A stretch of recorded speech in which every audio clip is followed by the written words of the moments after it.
तपाई यतिखेर हेर्दै हुनुहुन्छ त्रिशुली खबर टिभी।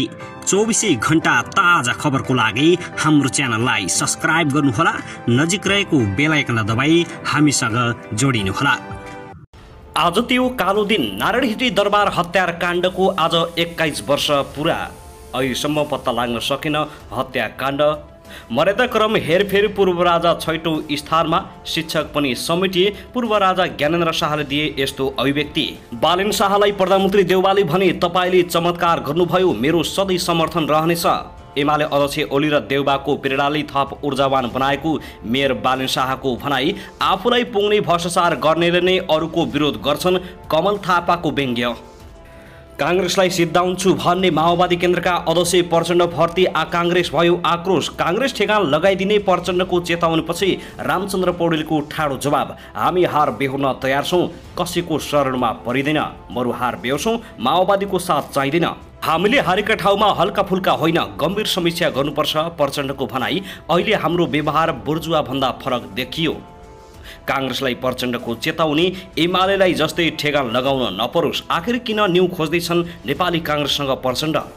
र फेरि हुने भयो वाम एकता। भित्रभित्रै तल्लो स्तरका नेताहरूले एमाले अध्यक्ष ओली र प्रचण्डलाई मिलाउने तयारी।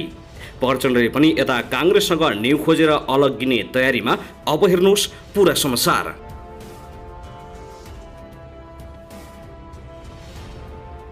दर्शक महानुभाव नमस्कार, तपाईहरुलाई हार्दिक स्वागत छ हाम्रो च्यानल त्रिशुली खबर टिभीमा। यदि हाम्रो च्यानललाई अहिलेसम्म सब्स्क्राइब गर्नुभएको छैन भने सब्स्क्राइब गरी नजिक रहेको बेल आइकन दबाई हामीसँग जोडिनुहोला। दर्शकबिर फेरि पनि हामी तपाईहरु माझ निकै महत्त्वपूर्ण खबरका साथ उपस्थित भइसकेका छौं। यो भिडियोलाई अन्तिमसम्म हेरी हामीले साथ दिनुहोला। दर्शकबिन हाम्रो मेहनतको लागि एउटा सानो लाइक गर्न भनी नभुल्नुहोला। कहाँदेखि हेर्दै हुनुहुन्छ, के भन्न चाहनुहुन्छ, तपाईको मनमा लागेका प्रतिक्रिया अवश्य पनि कमेन्ट गर्न नभुल्नुहोला। दर्शकबिन के तपाईँ हाम्रो च्यानलमा नियमित श्रोता हुनुहुन्छ? यदि नियमित श्रोता हुनुहुन्छ भने तल कमेन्ट बक्समा नियमित अथवा रेगुलर लेख्नुहोस्। यदि तपाईँ नयाँ हुनुहुन्छ भने सब्स्क्राइब गरी जोडिनुहोस्, ताकि नयाँ अपडेटका साथ हामी तपाईहरुमाझ हरपल उपस्थित हुने गर्दछौं। दर्शक महानुभावहरू, स्थानीय तहको निर्वाचन सके लगतै माओवादी केन्द्रका अध्यक्ष प्रचण्डले नेपाली कांग्रेससँग न्यू खोज्न थालेका छन्। नेपाली कांग्रेसलाई एमालेको जस्तो हालत बनाइदिने भनेर उनी अलग्गिन चाहेपछि नेपाली कांग्रेसका नेताहरू आक्रोशित भएका छन् र रामचन्द्र पौडेलले ठाडो जवाब फर्काएका छन्। यसबारे पनि हामी जानकारी दिनेछौँ। आखिर प्रचण्डले किन यस्तो गर्न थाले? आफ्नो स्वार्थ पूरा भएपछि तर्किन खोजेको भन्दै कांग्रेस कार्यकर्ताहरू तथा नेताहरू समेत आक्रोश भएका छन्। यो विषयमा पनि जानकारी दिनेछौँ। आउनुहोस् आजको पहिलो खबरतर्फ लागौं। दुबईमा मृत्यु भएका बेदकोट नगरपालिका 4 विजयनगर बगुनका 22 वर्षीय खडक साउदको शव 1 महिनापछि नेपाल ल्याइएको छ। मृतकका दाजु शेरसिंह साउदले बुधबार तिरुवन अन्तर्राष्ट्रिय विमानस्थलमा शव बुझेको बेदकोट नगरपालिकाका निवर्तमान नगर प्रमुख अशोक कुमार चन्दले जानकारी दिएका छन्। शव बुझेपछि विमानस्थलबाटै गाडीमा आफन्त सहितलाई घर पठाइएको छ। उनका अनुसार साउद 3 महिना अघि भिजिट भिसामा दुबई गएका थिए। वैशाख 24 गते साउदको अचानक मृत्यु भएको थियो। भिजिट भिसामा दुबई गएका साउदको शव ल्याउन त्यहाँ रहेका नेपालीले 3 लाख रकमको व्यवस्था मिलाएका हुन्। नेपाल सरकारले भिजिट भिसामा गएको शव ल्याउन नसकिने बताएपछि त्यहाँ रहेका नेपालीले सहयोग गरेर उनको शव नेपाल पठाइएको छ। जहाँ रहे पनि नेपालीको मन अत्यन्तै कोमल हुन्छ अनि सहयोगी भावना हुन्छ। धन्यवाद छ दुबईमा रहने सम्पूर्ण नेपालीलाई। दर्शक महानुभाव, त्यसगरी काठमाडौँ महानगरपालिकाका प्रमुख मेयर बालेन शाहले प्रधानमन्त्री शेरबहादुर देउवा र नेकपा एमाले अध्यक्ष केपी शर्मा ओलीसँगको भेटले आफूलाई थप ऊर्जावान बनाएको उल्लेख गरेका छन्। देउवा र ओलीसँग भेटेको फोटो राख्दै शाहले आफ्नो फेसबुक पेजमा लेखेका छन्, भेटघाटका क्रममा उहाँहरूले दिनुभएको प्रेरणाले हामीलाई थप ऊर्जावान बनाएको छ।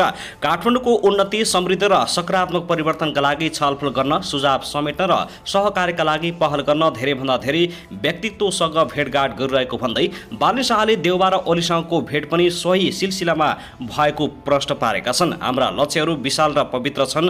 आम मान्छेको जीवनमा सकारात्मक परिवर्तन ल्याउन विशेष र विरल सोचको आवश्यकता पर्दछ। यसका लागि सबैसँग सहकार्य गर्न अनिवार्य छ। राजनीतिक रूपमा हामीलाई यो अभियानमा केही सजिलो पनि छ, उनले लेखेका छन्, किनकि स्वतन्त्र हुनुको अर्थ केवल चुनावमा उम्मेदवार दिँदा मात्रै रहँदैन। स्वतन्त्र हुनुको अर्थ कुनै पनि पार्टी वा समूह वा नेताप्रति निरपेक्ष रहनु रहनु पनि हुन्छ, सबैसँग सम्मानजनक निकटताको अभ्यास गर्नुमा पनि हुन्छ बालनले भरेका छन्। यो सिलसिलामा उम्मेदवारी घोषणा गर्नुभन्दा पहिलेदेखि सुरु भएर निकै पछिसम्म पनि रहिरहने उल्लेख गरेका छन्। समय अनुकूलताका कारण कसैसँग अघि वा पछि भेट हुन सक्ने भन्दै उनले यसलाई अन्यथा नबुझिदिन समेत अपील गरेका छन्। केही दिन अघि एमाले अध्यक्ष ओलीसँग भेटेका शाहले बुधबार प्रधानमन्त्री शेरबहादुर देउवासँग भेटवार्ता गरेका हुन्। दर्शक महानुभाव, त्यसगरी नारायण हिट्टी दरबार हत्याकाण्ड भएको 21 वर्ष पुरा भएको छ। 2058 जेठ 19 गते बेलुकी राजदरबारभित्र तत्कालीन राजा वीरेन्द्र शाहको वंश विनाश भएको थियो। शुक्रबार बेलुकीको पारिवारिक जमघटका क्रममा घटना भएको हो। घटनामा राजा वीरेन्द्र सहित रानी ऐश्वर्य, युवराज दीपेन्द्र, राजकुमार निराजन, राजकुमारी सुरुतिको हत्या भएको थियो। त्यस्तै राजाका भाइ धीरेन्द्र, राजकुमारी जयन्ती, राजकुमारी शान्ति, राजकुमारी शारदा, कुमार खड्क विक्रम लगायत पनि मारिएका थिए। हत्याकाण्डपछि तत्कालीन प्रधान न्यायाधीशको संयोजकत्वमा गठित उच्च स्तरीय छानबिन समितिले घटनाका लागि युवराज दीपेन्द्रलाई दोषी रहेको प्रतिवेदन सार्वजनिक गरेको थियो। तत्कालीन सभामुख तारानाथ राणा भाटले प्रतिवेदन सार्वजनिक गरेका थिए। समितिले दीपेन्द्रले परिवारका सदस्यलाई गोली प्रहार गरेको र अन्त्यमा आफूलाई गोली हानी आत्महत्या गरेको प्रतिवेदन सार्वजनिक गरेको थियो। उच्च सुरक्षा घेराभित्र रहेको राजदरबारमा भएको हत्याकाण्ड अहिलेसम्म पनि रहस्यमयमै देखिएको छ। उदार राजाको छवि बनाएका वीरेन्द्रको वंशनाश भएपछि नेपालमा राजतन्त्र धेरै समय टिक्न सकेन। उनको निधनपछि राजगद्दीमा बसेका भाइ ज्ञानेन्द्र शाहले राजतन्त्र जोगाउन पनि सकेनन्। 2062-63 को जनआन्दोलन मार्फत पुनः संसदले राजाका सम्पूर्ण अधिकार खोस्यो। 2065 सालमा गणतन्त्र स्थापना भएसँगै मुलुकमा राजतन्त्र समाप्त भएको हो, तर पछिल्लो समयमा भने राजतन्त्रको खोजी भइरहेको छ। दर्शक महानुभाव, त्यसैगरी नेपाली कांग्रेसका वरिष्ठ नेता रामचन्द्र पौडेलले नेकपा माओवादी केन्द्रका अध्यक्ष पुष्पकमल दाहाल प्रचण्डलाई जवाब फर्काएका छन्। प्रचण्डले बुधबार काठमाडौँमा आयोजित पार्टीको एक कार्यक्रममा बोल्दै एमाले अध्यक्ष केपी शर्मा ओलीले जस्तै कांग्रेसले पनि दम्भ र अहंकार देखाई ठेगान लगाउने चेतावनी दिएपछि नेता पौडेलले त्यसको जवाब फर्काएका हुन्। कांग्रेसलाई पनि भन्न चाहन्छु, अहंकार र दम्भले कसैको हित गर्दैन। कांग्रेसमा पनि एमाले जस्तै अहंकार र दम्भ चुलिएर माओवादी केही होइन। स्थानीय तहको निर्वाचनमा ठेगान लगाइयो। अब प्रदेश र संघमा ठेगान लगाउने भन्यो भने भोलि हामीले एमालेलाई ठेगान लगाए जस्तै कांग्रेसलाई ठेगान लगाउनु पर्ने दिन नआओस् भन्ने पक्षमा छौं। प्रचण्डले कांग्रेसलाई चेतावनी दिँदै यस्तो भनेका थिए। त्यसको जवाब फर्काउँदै नेता रामचन्द्र पौडेलले ट्विटरमा प्रचण्डलाई मेन्सन गर्दै लेखेका छन्, इतिहासमा कांग्रेसले धेरै हार बेहोरेर पनि देश र जनता बचाउने काम गरेको छ। त्यसले हामी हार बेहोर्न तयार छौं, तर राष्ट्र, जनता र न्यायको पक्षमा लड्न छान्ने छैनौं, उनले भनेका छन्। उनले इतिहासलाई सम्झँदै कांग्रेसले हार बेहोर्न तयार भए पनि राष्ट्र, जनता र न्यायको पक्षमा लड्न नछान्ने उल्लेख गरेका हुन्। साथै नेकपा माओवादी केन्द्रका अध्यक्ष पुष्पकमल दाहाल प्रचण्डले काठमाडौँ र धरानमा स्वतन्त्र उम्मेद्वारलाई जिताएर जनताले माओवादी केन्द्रलाई सबक सिकाएको बताएका छन्। आफ्नो पार्टीका निर्वाचित जनप्रतिनिधिलाई प्रशिक्षण दिने क्रममा उनले निर्वाचन जित्ने स्वतन्त्र उम्मेद्वारहरूले माओवादीको जस्तो कुरा गरेका कारण जनताले मत दिएको उनको भनाइ छ। माओवादीले गर्ने व्यवहारका कुनै कुरा गरेर कतिपय स्वतन्त्र मान्छेहरूलाई जनताले यसरी अपवादको रूपमा भन्छु। कोही साथीहरूले भन्नुभयो भोलि त 753मै त्यस्ता हुन्छन् भन्ने कुरा होइन है। यो भरमा कोही पनि नपरौँ। अझै कयौं दशकसम्म पार्टीहरूले नै बिग्रे पनि सप्रे पनि राज्य तिनीहरूले नै गर्छन्। देशमा स्वतन्त्र आएर नै लान्छन् भन्ने चाहिँ होइन। प्रचण्डले भने काठमाडौँ र धरान चाहिँ अलि भिन्न छन्।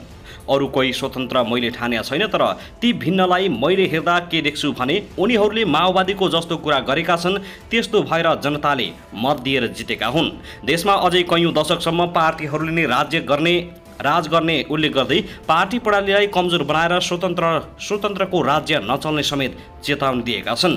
हिजो हामीले जे भन्थ्यौं जनताको सेवा गर्ने, धारो, पानी, फोहोर मैला व्यवस्थापन, शोषण, विभेद, अन्याय, अत्याचार सब सिद्ध्याउँछौं भनेर भनेको होइन।